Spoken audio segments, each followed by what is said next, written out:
Boise is second in college football when it comes to sacking quarterbacks. And so if this turns into a game where it's a passing game.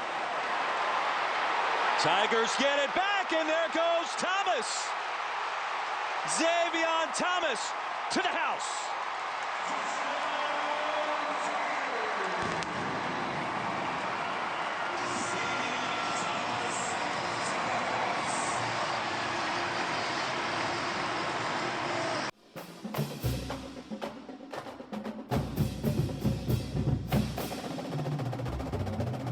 And we say good morning to you on a Tuesday, January the 7th, 2025. Buddy Songy back in the house with Jonathan Poche. Another edition of Tigers Roar.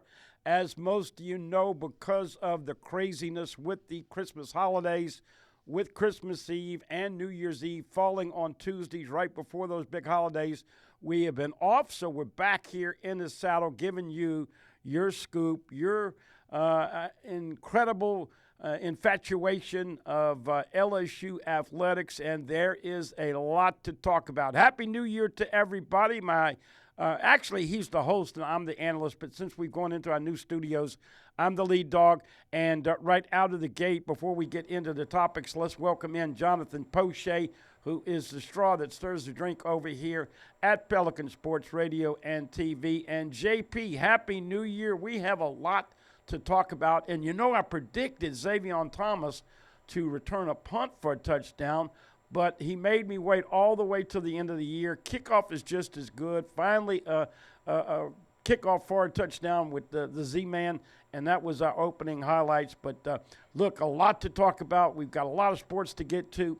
Transfer portal, LSU men's and women's basketball, gymnastics. This could be Jay Clark's deepest team ever. They are absolutely fantastic.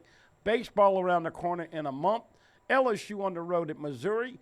And, of course, the Saints are in the market for a new coach. So, JP, plenty to talk about on this Tuesday morning. Yeah, and Bud, man, it's great to see you. Great to have you all out there with this episode of Tigers Roar. Happy New Year. Of course, this could be your year. It's a brand new, fresh start. It could be the Lord's year. So stay prayed up. Of course, we're going to have a new president coming in town. But it's all about the sports right now, Bud, man. Of course, you have NFL football starting this weekend. And college football playoffs are well underway. This first year of a 12-team playoff, it's been exciting. A couple blowouts in the first round, but games have been much tighter. The first through four seeds have all fallen. And looking forward to a very exciting semifinal round. Of course, the the Sugar Bowl this past weekend was pushed one day after that ridiculous, evil event that happened in New Orleans on New Year's Eve. So the Sugar Bowl was played, lots of pageantry in the event, and everybody was safe. So happy for the city of New Orleans. Of course, our thoughts and prayers are with those victims of that the tragic, horrific event that happened right there on Canal and Bourbon. But the city will mend and rebuild and make sure everything is secure and safe for the Super Bowl. And, yeah, a lot is happening, Bud, man. A lot to talk about, and happy to be back in the saddle right here on Tigers Roar. If you missed any of this episode, don't forget to our YouTube page. Once again, youtube.com/Pelican Broadcasting for all of your viewing needs right there. Click the notification, subscription, and the like button if you haven't done so already. It certainly helps us with the algorithm, and you get notified every time we post something new right there at youtube.com/Pelican Broadcasting. A lot to get into this week, Bud, man. Yeah, no doubt about it. I am excited, folks, because it finally feels like Tuesday. We have flipped the calendar, and you know when you have the holidays Tuesday, Wednesday, and then not many people work after Christmas and after New Year's. So since we've last seen you, LSU took care of business. It was not the prettiest of bowl wins, but 44-31 over a Baylor team. The makeshift offensive line, JP, we'll start talking about that and recap the LSU bowl win. Yep. I thought the makeshift offensive line did a relatively good job, did not give up a sack. Tyree Adams at left tackle is going to be a guy going in, and he's going to have to be taken off the field. If you want to start at left tackle, you're going to have to beat out big number 71. Paul Mubinga played pretty well. DJ Chester at center. Of course, they're bringing in Braylon Moore from Virginia Tech out of the portal, so you may move Chester to guard. Bo Bordelon and Cohen Eccles and others played at right guard, and Miles Frazier played at right tackle. But and then Trey'Dez Green from the tight end spot. You know, you and I have been talking about it all year long, whether you put him in the slot, whether you put him as a tight end and bring him out the backfield. You got to get him more involved, and there are a lot of rumors and innuendos that once his body heals a little bit, he may get out on the basketball floor for Matt McMahon's LSU men's team, who's on the road at Missouri because of the injury to Jalen Reed and other things that have happened. They are a real lean on their big men. So, but that all being said, and of course, as we know, Nussmeier, only the second quarterback to ever accrue 4,000 yards passing in one season. I think that guy who has got the record is making about $55 million, but he's got a bad head coach. And the Cincinnati Bengals got a lot of work to do to get rid of Zach Taylor. But Burrow and Chase, now Chase has to get paid. What are they going to do with T. Higgins? Probably not going to be able to afford him. So Bengals are still putting Joe Burrow in Perel every week, but after a slow start, they did not make it. Your buddy, you told me Sean Payton would be a hit at Denver, and lo and behold, he's in the playoffs and doing good things with Bo Nix as the starting quarterback. Yeah, get back to your point, Bud, man. I think the biggest question going into the Texas Bowl was going to be how do you replace the two bookend tackles for LSU and Mason Taylor, especially on the offense side of the ball. Those are the big key departures from the team. And, yeah, you mentioned it. The offensive line with Tyree Adams at left tackle did a phenomenal job, in my opinion, especially for their first real starts in play for LSU. Didn't give up a sack, as you mentioned. Of course, you did mask a little bit of that with play calling, and Nussmeier is very good at getting the ball out of his hands. So you did mask a little bit of the pressure. And Baylor isn't the front seven that Texas A&M has, but don't want to take anything away from these guys. They came in, they had a couple weeks to prepare for their first real starts as LSU Tigers, and they did the job. They have a very good foot forward going to that 2025 season next year. That now they have some experience. Trey'Dez Green, I mean, welcome to the show. 2 touchdowns. And played tight end, didn't play a slot out, filled Mason Taylor's role, was blocking at the line, was an attached tight end, but also very dynamic, especially when it comes down to the red zone, the goal line area, big body, hard to separate him from the football. So I know Coach Brian Kelly's very excited about the tight end spot. Got to transfer a guy in with some experience is going to help get some depth to that position. But Trey'Dez Green, welcome to the big time coming out party for number 14, the freshman. And little did we know that Aaron Anderson would go to the bar and shoot a couple of lemon drops. He had 2 or 3 drops in the game. That is not his norm, but for the most part, LSU taking care of business. Kudos to Josh Williams. He ends it the right way. What a classy guy. Exemplifies everything the number 18 should represent for LSU football. And as we said, defensively, a lot of those defensive guys on the D-line, Braden Swinson, Gio Paez, of course, Savion Jones, and others played their last game. So I have an influx of D linemen coming in. Also, next year, 3 linebackers who are all brothers. Wes Weeks, number 33, will be a 5th-year senior. Whit Weeks, who suffered the broken fibula, and is going to be back in 2 or 3 months. He got the big injury in the game and certainly affected LSU's defense, but did not cost him the game. And then little brother Zach Weeks coming in, 6'3", 215. Harold Perkins coming back to the team. Devon Keys with a pick 6, and so I think linebacker is where you're going to have plenty of depth. But JP got to get back to some semblance of DBU. Right. And in case you haven't been keeping score, folks, Delane, the DB from Virginia Tech, is the real deal. I'm going to go ahead and predict that Monsieur Delane will automatically come in here and vie for one of the starting spots. Of course, DJ Pickett, the 5-star, Aiden Anding, also from Louisiana, and then another kid, Jakeem Johnson from Florida, that played with Billy Napier and Corey before, also coming in. Ashton Stamp's got to do better. Of course, P.J. Woodland will be part of that cornerback room. So, but the big questions that as we get to LSU at this point, are you going to add another tight end? And a big one, Donovan Green from Texas A&M, 6'4", about 265, coming to visit. Excuse me. You've already gotten Bower Sharp, who is signed, sealed, and delivered from Oklahoma. And so adding a little depth at tight end, adding another safety or 2, and maybe another player. So Originally it said 12, then he said 15. JP, when it's all said and done, this shopping spree, we all spent too much on Christmas. Yep. Everybody wants Brian Kelly and LSU to spend all they can with their Christmas list. So could be another 3 or 4 players added to this portal, sitting at influx of 14. Folks, almost 50% of this team with incoming freshmen and, of course, transfer portal players, it totals up to about 40, 41 players. You know, almost 50% of your team next year for LSU going to be new players, JP. Yeah, and Bud, man, we know with the new world of the NIL, they spent a lot of money to get those transfer portal players, and LSU really has done a very good job being aggressive and adding depth to positions of need. But all this does is really put Brian Kelly under a microscope, under the hot seat for next year. I mean, you're pulling all these players, all these resources into a roster that you're saying is a championship roster. If you don't compete, you don't get to the playoffs. I'm not going to say it's a fire job, but it's going to get really hot, Bud, man. The microscope's going to be on Brian Kelly. And, look, you want expectations. That means your program is trending in the right direction. And in the press conference, which you'll hear from Coach Brian Kelly a little bit later on in this show, he kind of looked at the Texas Bowl as, the first game of 2025. I'm not buying that, Bud, man. LSU has won the bowl the last 3 years. All 3 years under Brian Kelly, they won the bowl game. So why hasn't that been the first game of the next season? Started 0-3 all 3 seasons in the first in week 1. So got to get it together in the offseason. Whatever you think is going to make your kids buy in to win week 1, got to get it done, Bud, man. Lots of expectations and really putting a target on your own back by spending so much money, in my opinion, which is now available because Bryce Underwood stayed in Michigan. But regardless, I digress. You spent all this money in transfer portal.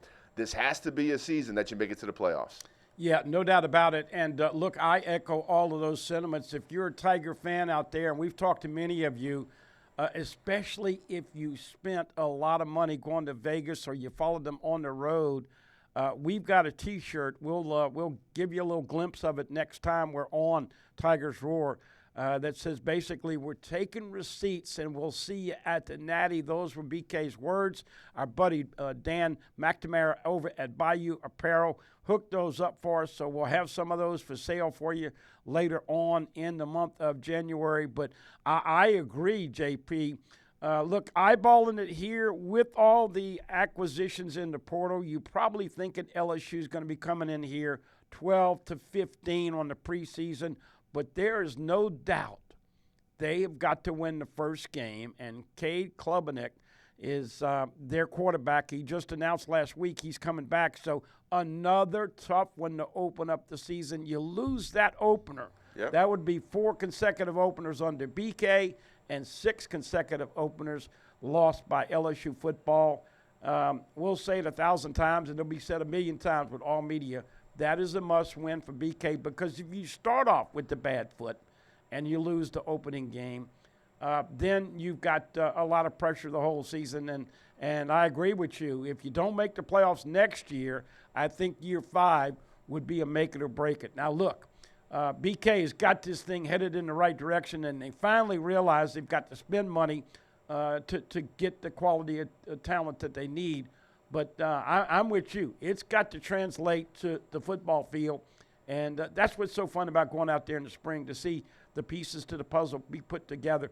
But it's going to be a lot of pressure this year, and I think for getting $10 million a year, he can handle that, JP. Yeah, and I think there's also going to be a little bit of pressure on Blake Baker. I mean, yes, the defense was improved, but still there was gaffes in the secondary, miscommunication still, and that was supposed to be the one thing that he was going to absolutely solidify. There wasn't going to be busting coverage, and yeah, there was a lot of missed tackles, and some of that was just player ability. But Blake Baker needs to get more exotic blitzes, need to get some dialed-up pressures. Got to help out that secondary. You're bringing in a lot of talent, and I think the kid from Virginia Tech is really good. DJ Pickett, he was practicing with the team before the Texas Bowl. That kid looks like the real deal. Very long, can run with the best of them. Extreme length for an SEC cornerback. So all signs are pointing, in the positive. But man, you get Corey Raymond back. He's starting to build the foundations back to the DBU. But I think the defense intercepted the ball the least out of any SEC defense in the league. So got to get improvement. Got to get some more turnovers. Nussmeier, I don't think you can leave off on a better foot. Getting the Texas Bowl MVP, 3 touchdowns, did have the interception, didn't get sacked. but was throwing dimes deep. Chris Hilton looked phenomenal, was staying on his feet, running through routes. Really saw that breakaway top-end speed that he possesses, that track speed. And then Aaron Anderson, you add that with Zay Thomas, the kid from Kentucky. LSU's going to have some more playmakers on the outside. Going to have to call them wide receiver university sooner or later. You see what these guys are doing in the NFL. Jamar Chase gets the Triple Crown. Justin Jefferson, which what a game between the Vikings and the Lions to decide first place in the NFC. Of course, the Vikings dropped, but Justin Jefferson, 1,500-plus yards. LSU with 4 of the top 6 receivers in the NFL. So it's a great time, playoff football. Even though LSU season now is over, you look forward to that 2025 year.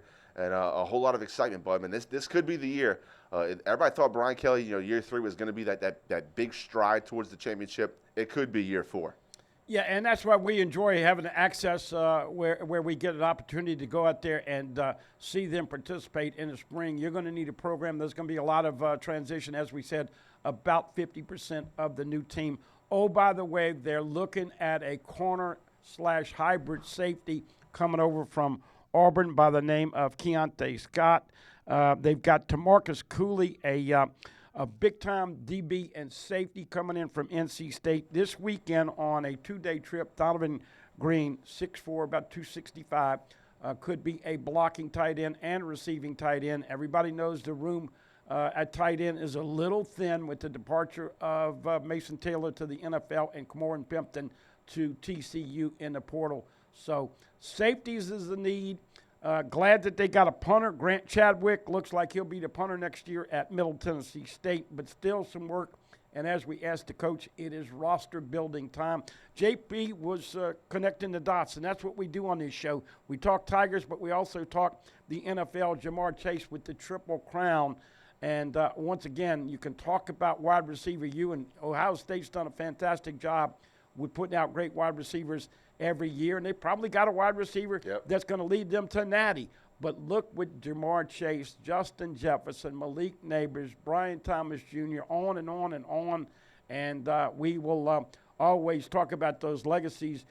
Look, it looks like to me they're going to probably have to pay Jamar Chase.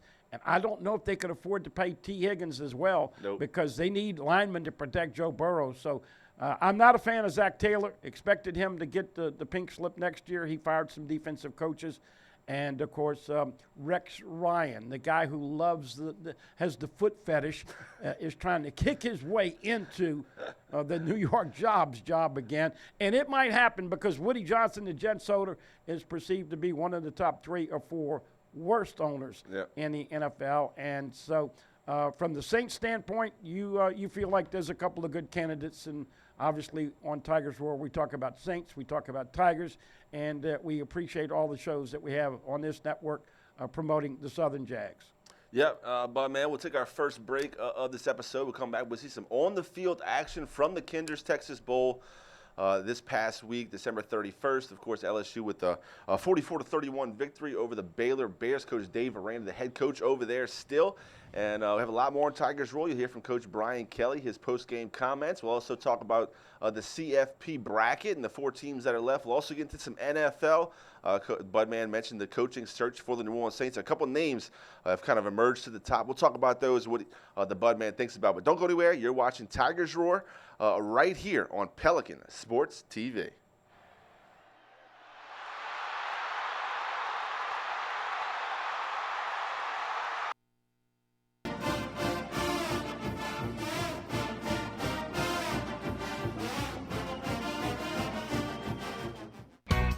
If you're ready for a new car that's designed to take you where you want to go, whenever you want to go, now's the time to find out all there is to know about the new Mazda CX-50, named an IIHS Top Safety Pick Plus award winner. Save on your new Mazda right now at Team Mazda on Airline. Hi, I am Dr. Farrell Frugier Jr., and I am a general dentist at Frugier Family Dentistry. I was born and raised in Baton Rouge, Louisiana. I went to Catholic High School, LSU, and LSU School of Dentistry in New Orleans, where I received my DDS degree in 1986. I always have and will continue to be committed to continuing my education, to invest in technology which makes the diagnosis and delivery of dentistry more thorough, more comfortable, and more aesthetically pleasing. In our practice, we are here to serve the patients. We want to improve their quality of life and to develop relationships with our patients. In dentistry, we have a chance to impact lives on a daily basis, not just by doing dentistry, but by getting to know them and being a part of their life. We also believe in giving back to our community. So every year, we give back to the Greater Baton Rouge Food Bank, Toys for Tots, and Mary Bird Perkins Cancer Center. Please stop by and visit our office. We would love to take care of you and your family.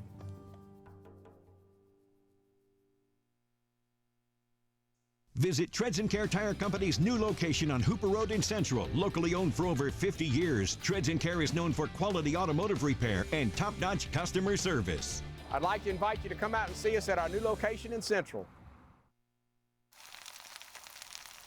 You can't smell it, but you can almost taste it. And whether it's for a family get-together or a game day feast, having Manda in the mix always sounds good. For 3 generations, their quality meats and original seasonings have made Manda a Louisiana legend and made their family sausage Louisiana's family sausage. Manda Fine Meats, the flavor says it all.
But and now we got there it. There we go. Working with gas now, bud man. Getting in the groove. Send it to the bud man. Hey, listen, folks, we were just talking. It's been so long since we did the Right. show. We hope that all of you had a very merry, blessed, and safe Christmas and New Year's. And back to the saddle as we talk overview. Real quick, LSU football, as we said, hosting a few more in the portal. I think 18 have left. The last departure was Kimo McAnally, a guy that tried to play offensive and defensive line, never had a chance to be a star. So he's in the portal. LSU with 18 in the portal right now, 14 coming in, but don't be surprised if they add another 2 or 3 here in the next week or two. CFP this weekend, actually, folks, it's Thursday, Friday. This is Tuesday, so Thursday night, JP, first matchup, Notre Dame and Penn State. That's Thursday night, 6:30 on ESPN. Friday night is Texas and Ohio State at 6:30 on ESPN. JP, your early take. Who do you like? And man, oh man, I know you're all over social media, but these Notre Dame fans have a jilted lover syndrome just as bad with BK as Tiger fans had with Saban. But they acting like Marcus Freeman is all that in a bag of chips. Well, I'll tell you this, though. Mike Denbrock is calling better plays because he's got nobody dictating what to call. When you have an offensive coordinator and the head coach is an offensive guy, it's a lot different than when you have an offensive coordinator and like Marcus Freeman, who's a defensive guy. So Notre Dame looks really good. I don't know if anybody can beat Ohio State this year, but the matchups Thursday and Friday night, who you like? So Ohio State, Texas, that's a tougher one for me. I'm taking Notre Dame over Penn State. Not taking away anything from the Nittany Lions. I think the coach done a great job this year, but had an easier road than Notre Dame did to get to this game. Of course, Boise State, not to take away from them. Ashton Genty is a phenomenal running back who's going to play on Sundays for a long time, barring injury. But yeah, I like Notre Dame to beat the Nittany Lions, and then. The Ohio State, Texas, but man, I got to give a shout out to Cam Scatterbo, the running back for Arizona State. Had a phenomenal year, absolutely showed out in that game against the Longhorns. They had a freak play where a blocked field goal actually bounced off the ground and still went through the uprights. No one noticed at the time. The officials both weighed it as a no-good, incomplete field goal. Coach didn't argue, didn't challenge anything. But, of course, social media did find it after the fact and went and looked up the rules, and that should have counted as a field goal. Committee's not going to do anything with it. Obviously, Texas brings a lot more fans, dollars, you name it, to a semifinal game. So Cam Newton said it best on ESPN. Nobody was trying to see Arizona State, so you got to be happy for Cam Scadaboo and the job he was able to do for that team. But if you ask me right now, Budman, I got to go Ryan Day and the Ohio State Buckeyes over the Texas Longhorns just because they wanted to fire Ryan Day earlier in this season. If you don't remember, Ryan Day was on the hot seat. Of course, they lose 4 in a row to the Michigan Wolverines, and everybody wanted to fire Ryan Day. They're 1 win away from the national championship. I think the Ohio State Buckeyes will get it done behind a very potent passing attack and a good defense. Steve Sarkisian, of course, at Texas, barely survived Arizona State, went to overtime. Very talented team, but Quinn Ewers, he's not playing his best football right now. I thought they'd kind of go to Arch Manning a little bit in that Arizona State game, but stayed with Ewers, not playing his best football. And for that reason, I give the nod to Ohio State. Yeah, no doubt about it. And, of course, Quinn Ewers has a propensity to throw a late interception. Back to AZ State and Texas. Look, folks, the controversial theory is this. There was a play late in the game where it was pretty obvious that it was a targeting call. Yep. And they did not rule targeting. And so, JP, if that penalty stands up, they get a 15-yard penalty and have a chance to kick the field goal and win it in regulations. What JP and I were talking about. And, look, all of this stuff happens so fast, but I don't know about you, JP, but you have to have the luck of the bounce of the football and weather and kickoff times and injuries and all those other things. But there's no rhyme or reason with this targeting call. Yep. And so you can justify it being called. You can justify it not being called. What JP and I are saying is that from a monetary standpoint, they will make a lot more money, and those TV viewers will be a lot more involved and eyeballs on this game with Texas instead of Arizona State. I don't know if that is a controversial topic that has any legitimacy to it, but as we know in the way of the world, perception is reality. And so if you're a Texas fan and you say, oh, it shouldn't have been targeting, I still think it's the one call in college football that they haven't gotten right at this point, JP. No, I completely agree. But I mean, there's way too much subjectivity. It's up to the official. And, there's a checklist of 7 different things. And if one thing isn't checked off that list, now you can call it. And sometimes, only one thing on the checklist is checked off, and they still call it. It's so subjective and really in big moments of the game, like you mentioned. It was late in the game. They were trying to go kick a field goal to win in regulation. It was, in my opinion, blatant targeting, which took out a receiver for Arizona State. It wasn't called, and this wasn't the only game that officiating has come into question. I mean, there has been some Vegas officiating, not only in the playoffs, but across the entire bowl season. Very questionable calls that leave you scratching your head wondering, have these referees been watching the entire season? I saw a bowl game where this team scored 3 touchdowns, back-to-back-to-back plays. None of them counted for whatever reason. They say they didn't cross the goal line, or then there was a penalty, they kicked a field goal. 3 touchdowns, the team only came out with 3 points. Unbelievable how much pressure is on these officials. Like you said, it's real time. It happens so fast. These are above middle-aged men that are running as fast as they possibly can to try to keep up with these 17, 18, 19-year-old speed demons on the field. It's just not possible for them to be in the right spot all the time. It's physically impossible.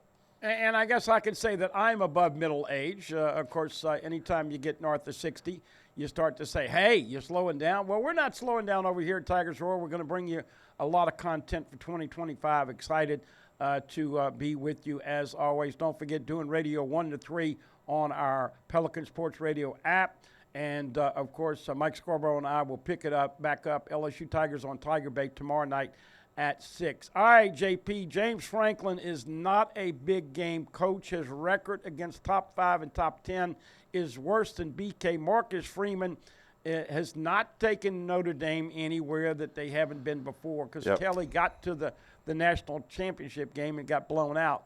That being said, And then, as you mentioned, Ohio State. The problem with Ohio State is how does their quarterback play? But you didn't mention two running backs, and you've got two really good running backs that can burn you with their feet as well as receiving.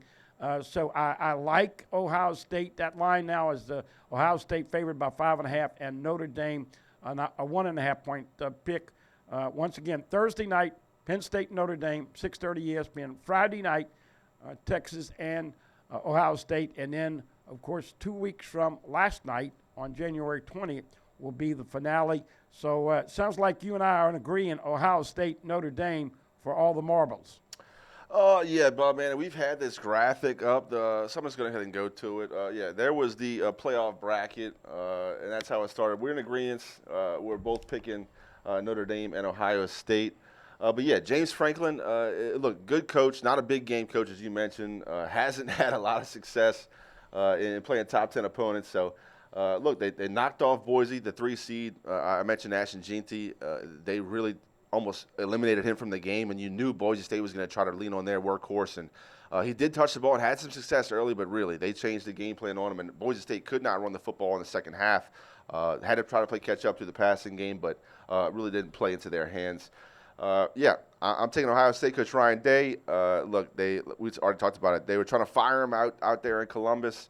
And, look, it's going to be pretty much the same situation for LSU next season. Look, Brian Kelly has all the resources that he could want, but if you don't get the production on the field, it's not really going to matter. So taking Ohio State to win it all.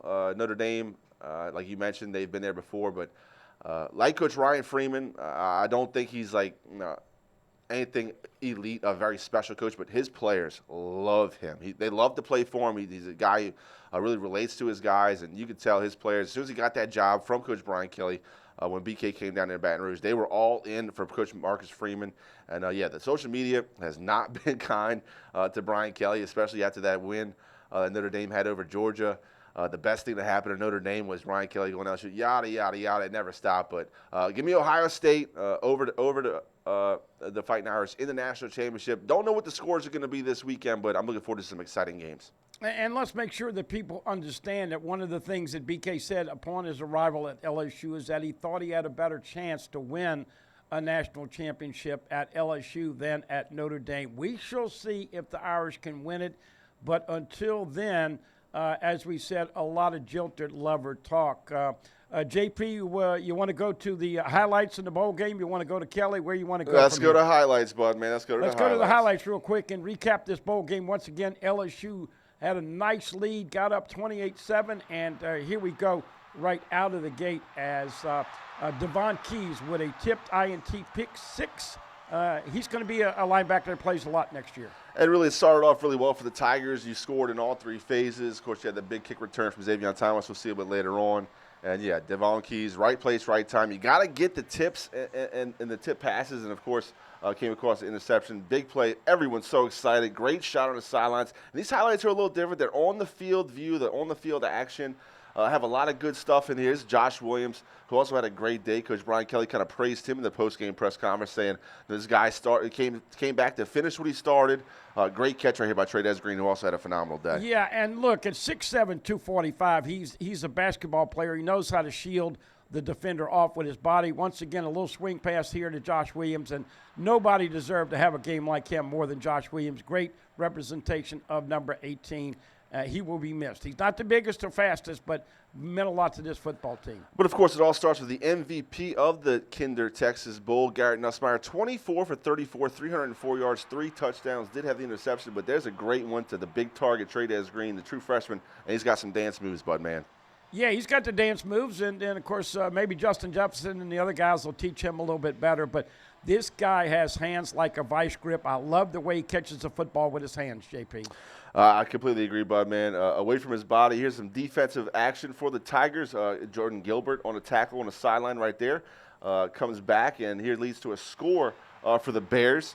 And, not great coverage right there. Was in phase, never got his head turned around, didn't get his hand up for the ball. Here's another good throw right here from Nussmeier to Chris Hilton, who absolutely blew by the cornerback, bud, man. Great to see Chris Hilton have 4 catches, 113 yards, and that touchdown. Yeah, Chris Hilton and Flau'jae Johnson, the LSU power couple. I've got a little rhyme here. I'm Chris Hilton, and ever since I started to date Flau'jae, their drops have certainly gone away. How about that? No more drops. And I thought if he was an NFL player, that would have been a second touchdown. They put it at the one, and, of course, LSU got into the zone. But there's another Trey'Dez Green. I love this. Wish he'd have been started to use like this probably week 4 or 5. But they're a little slow to sometimes KYP, know their personnel. Yep, Trey'Dez Green, 6 receptions, 53 yards, and the pair of touchdowns. But, man, such a dynamic pass catcher. But, yeah, what he was able to do attached to the line as a blocker, a little bit of wrinkle to his game I didn't know that he really had for the LSU Tigers. You date Flau'jae, and the drops go away. Chris Hilton to be a big part of the wide receiving core. There you see Javian Toviano make a defensive play and a tackle. He'll be in at safety next year. Jordan Gilbert played his best game as the LSU Tiger, and LSU led LSU with 7 tackles in this game. And once again, Whit Weeks, this is before the injury. Savion Jones, he'll be missed. Braden Swinson, he will be missed. But we've got a lot of new defensive guys. And there you can see LSU getting a little spicy with some of the – look, as you know, Major Burns didn't play in this game and some of the other guys, but they still had a little spice. And LSU defense always likes to yap and talk. Yeah, and this is right before halftime, Bud, man. It was getting a little chippy. It was a back-and-forth game, kind of. It was a 10-point game, and here's the ball. It gets all the way down to the goal line. Unfortunately, the next play is when Whit Weeks is going to get rolled up on. Coach Brian Kelly thought initially it was a dislocation. Of course, we know now that it's a break. Going to get him back in time for the start of the next season. So, I mean, you could tell, Bud, man, when you see these reactions to the injury, I mean, with Wes Weeks crying on the field for his little brother and just the entire team walking up to the cart and letting Whit Weeks know, look, we got your back, we'll get it done. You can absolutely tell this is the heart and soul of the LSU Tigers defense, the whole team. And it was true. It was sorely missed, not only as a player but as a leader. The fire, the energy he brings is so special for LSU. Yeah, no doubt about it. Whit Weeks is one of the leaders. And look, going into next year, you're going to have Garrett Nussmeier on the offensive side and Whit Weeks on the defensive side. But we know that he will come back, and his 2 brothers will be alongside of him. Hey, real quick before we go to another break, Harold Perkins, what do you think Blake Baker is going to dial up to be the most effective utilization of Harold Perkins coming back on this defense this year? Oh, well, Bud, man, it gets back to that same old story. What are they going to do for Harold Perkins? Are they going to try to showcase him for the NFL, or are they going to unleash Harold Perkins, take off the chains, and let this man just get after the quarterback like he did as a true freshman? That's what makes Harold Perkins truly special, that chase down speed. No quarterback's getting away from him in the SEC. He was sideline to sideline. We'll see if he – I don't want to say even jinx him to say he lost a step with the injury, but please, he's not a middle linebacker, Bud, man. I know he's made strides at that position for the LSU Tigers, but let him line up on the outside, get after that quarterback, or dial out some exotic blitzes. He doesn't need to have his hand on the ground every play, go after the quarterback, but he's not a middle linebacker in my opinion, Bud, man. I'm sorry. Yeah, no doubt about it. And they got him slated to come in at the star position. Oh, by the way, Jamari Butler from Nebraska, Jack Pyburn from Florida, big number 44. You're going to see him doing this to get the Tiger Stadium crowd because Florida comes in to Baton Rouge week 3 this football season. And then, of course, Patrick Payton, a big-time edge rusher from Florida State. Those 3 defensive ends, they can play to run, but they can also put pressure. So I think you're going to see Blake Baker. You asked a question earlier in the show, what's Blake Baker going to do? I think he's going to get after people, and it starts in the trenches. That is what you're hoping that this transfer portal haul is going to bring in. Solid play at the line of scrimmage, and then you got to let your playmakers make plays. DJ Pickett, in my opinion, as you alluded to, yeah, you want to see him get bigger and stronger, but he is long, and Corey Raymond likes those long corners.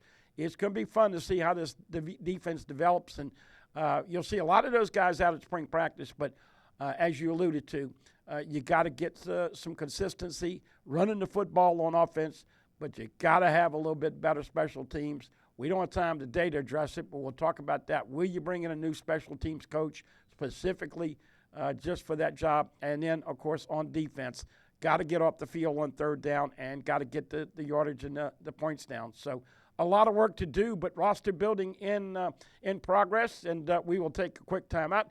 Come back with more. Buddy Songy along with Jonathan Poche right here in the Pelican TV studios on a Tuesday, January 7th, 2025. Hope you're doing well. Happy New Year to all of you. And we're back right after this.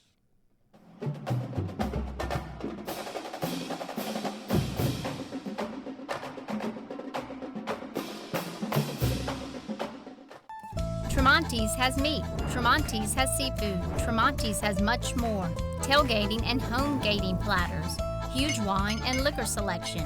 Beer and all the spices you need. Chairman Reserve and Wagyu meats. Ribeye rolls, shrimp rolls, kebabs. 20 flavors of sausage for the grill. Daily lunch specials and game processing. On-site catering also available. Good meat ain't cheap and cheap meat ain't good. Visit Tremonti's.com. Few things in life are as valuable as family and peace of mind, especially when it comes to your final arrangements, and that's where Lee Serio can help. His prepaid funeral plans make sure your life will be remembered exactly the way you want it to. With Lee Serio, no detail is too large or too small. Call Lee or his wife Gretchen at 225-315-6329. Let Lee Serio give you and your family the peace of mind you all deserve. Live and play on the fairway at Greystone Golf and Country Club, a serene, challenging golf destination located in Denham Springs. For tee times and membership opportunities, go to GreystoneCountryClub.com. It's game time at Team Toyota. Whether you're tailgating or heading into the stadium, dominate the road and drive like a champion in your new Toyota. Get off the sidelines and save thousands at Team Toyota, I-12 at O'Neill. Toyota, official automotive partner of the NFL.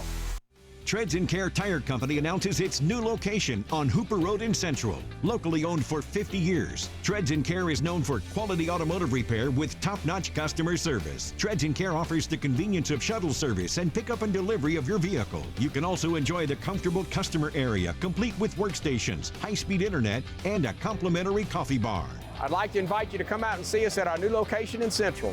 Treads & Care, the tires you need and the service you want.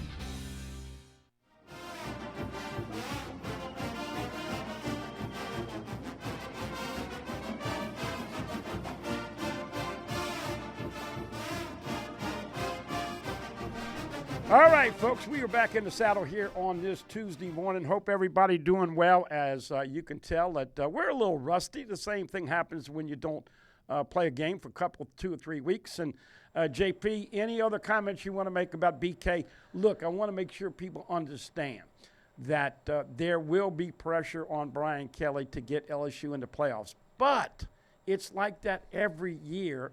And, JP, you were talking about the spiciness and the smoke and all of the things around the program. Now that you're bringing in all these portal guys expected to be ranked preseason in the teams, whether that's 12, whether it's 14, whatever, we'll see. But the fan base is getting a little itchy. I think if he doesn't make it in the playoffs next year, this year, 2025, then that would be the next season where there would be serious pressure on him to make it to the playoffs. Or then the talks would get serious about moving forward. Yeah, no doubt, Bud, man. And the guy's won a bunch of football games. It's not really about the X's and O's in this landscape of college football. It's getting the Jimmies and Joes in the door. And LSU is still a dominant national brand. I mean, Coach Brian Kelly said, look, Bryce Underwood loved LSU. They gave him $13 million to stay in Michigan. Like that, you have to understand that as an 18-year-old kid. Now you have $13 million to go play football. You have to get – look, it is what it is, okay? Coach Brian Kelly knows how to recruit. This team has brought in now a plethora of very talented transfers that a bunch of teams are trying to get. There's not a secret formula to get these kids to come to LSU. The facilities, the opportunities, the fan base, the aura, the tradition, you name it, all of that plays into it. But Brian Kelly has to juggle not only re-recruiting his players, recruiting freshmen out of high school, recruiting the transfer portal, and then coaching the team. There's a lot of balls up in the air juggling for college coaches at all times with the transfer portal windows now. There's 3 different windows. There's recruiting dead periods. college coaches don't have time off these days. You have to have trusted people underneath you to handle all the day-to-day while you're looking at the big picture for the program. He understood that he didn't do a good enough job in the portal last year. The portal's still pretty much brand new to all college football coaches. So this year, he's taking a different approach. Very aggressive, trying to build this depth on this roster because, as you saw all the parity in college football this season, I believe it's because of the lack of depth at the elite programs that you see in Georgia, Alabama, Ohio State dominate year in, year out because they have 2, 3, 4 deep of 5 stars. It's no longer the case. These 4 and 5 stars, if they're sitting for 1 or 2 years, they're out of there, go transfer, get a different opportunity with also opportunities to make money. So, look, I'm tough on BK, Bud, man. I think that the seats should be hot at a job like LSU. Expectations are what they are for a reason. They won a national championship with the last 3 head coaches, won a decade. So LSU will always be successful. I would hope that Brian Kelly, with all the money that LSU has invested in him, would be the guy that brings the next natty. But if he's not, don't worry. LSU will never have an empty cupboard. Recruit the state of Louisiana, you'll be fine. But LSU fans can't give up on Coach Brian Kelly yet. He changed his tactics. He brought in a lot of talent for the transfer portal. Still a very talented signing class out of high school. Let's see what he does. Brought Nussmeier back for another last year of eligibility. LSU could have a very successful year, but needs the fans to support him. Look, a lot of those recruits, high school recruits that were signed in the December signing period, I think 16 of the 23 are going to be available for spring ball. You bring in another 14, 15 or so from the portal. Here we go, letting you hear from BK with the latest after the bowl game and the win over Baylor, 44-31 in Houston.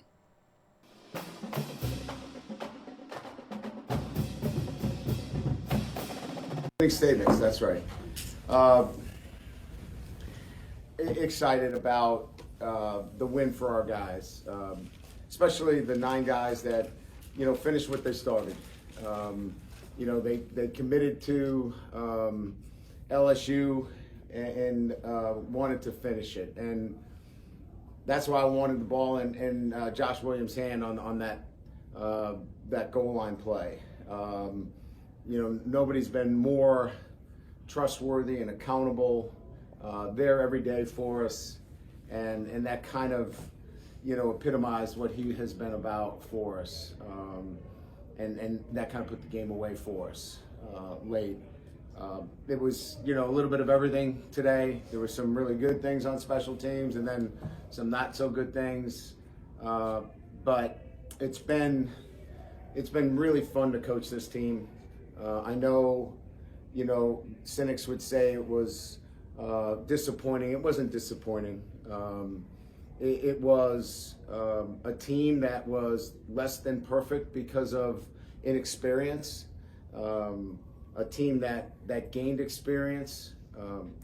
We still played with 6 true freshmen and a redshirt freshman most of the time on defense, and they kept battling. So, to win 9 games and win 3 in a row at the end, I'm just happy for our football team. And again, the 9 guys that came back and finished what they started. And I have, look, I'm 100% behind the guys that didn't play for whatever the reasons are.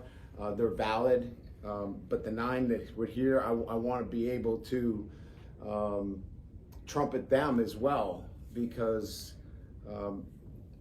finishing what you start is important as well. So happy with the victory. If you have a question, raise your hand. We'll get a mic to you. Scooter? Was it just me, or was that a strange, weird game?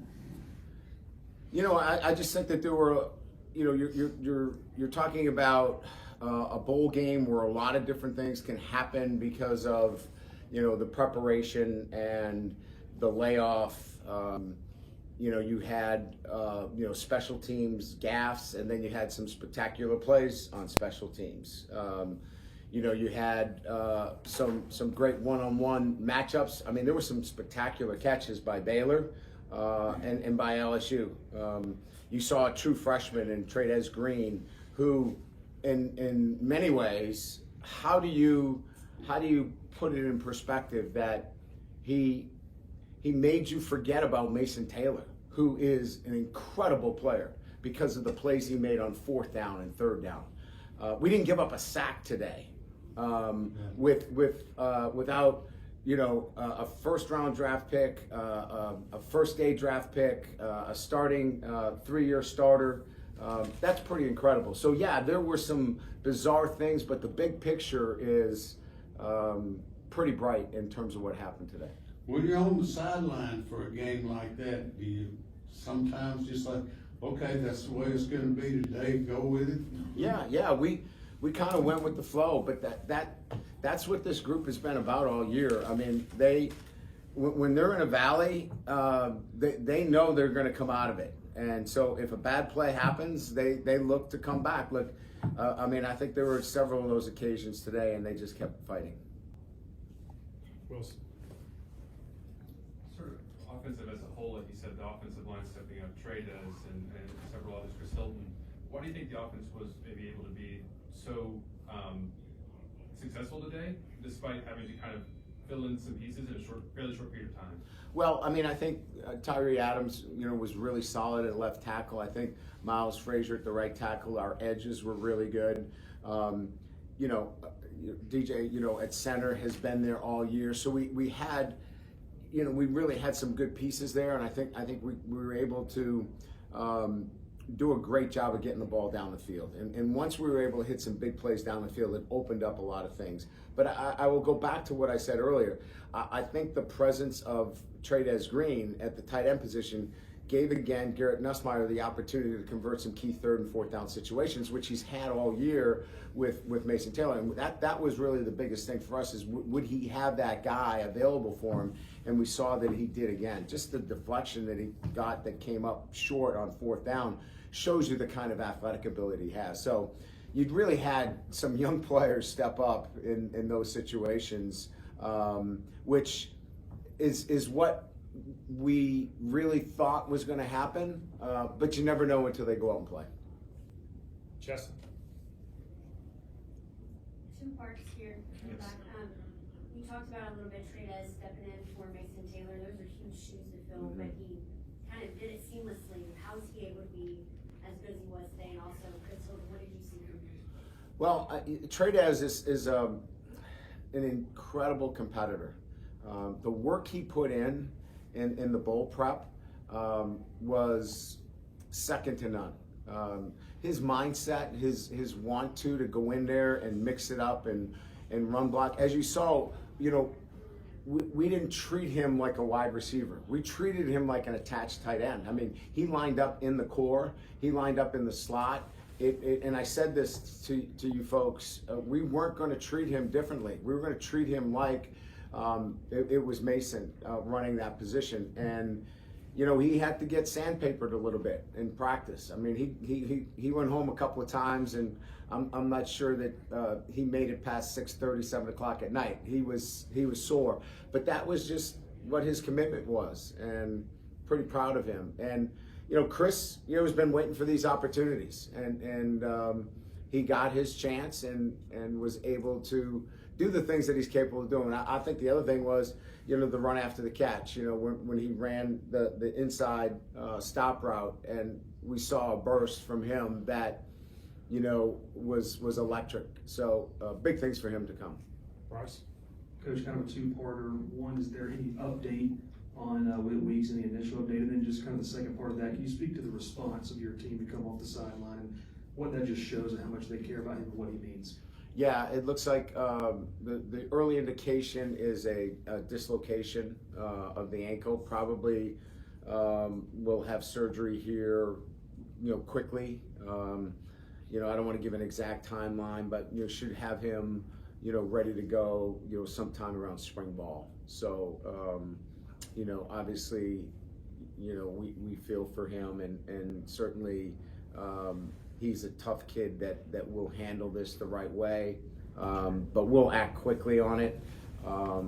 His family was with him, but again, I think that our team responded appropriately because he's such an important part of what we do. Have you seen that before? Just the whole team come off the sideline to greet a player like that before they carted them on?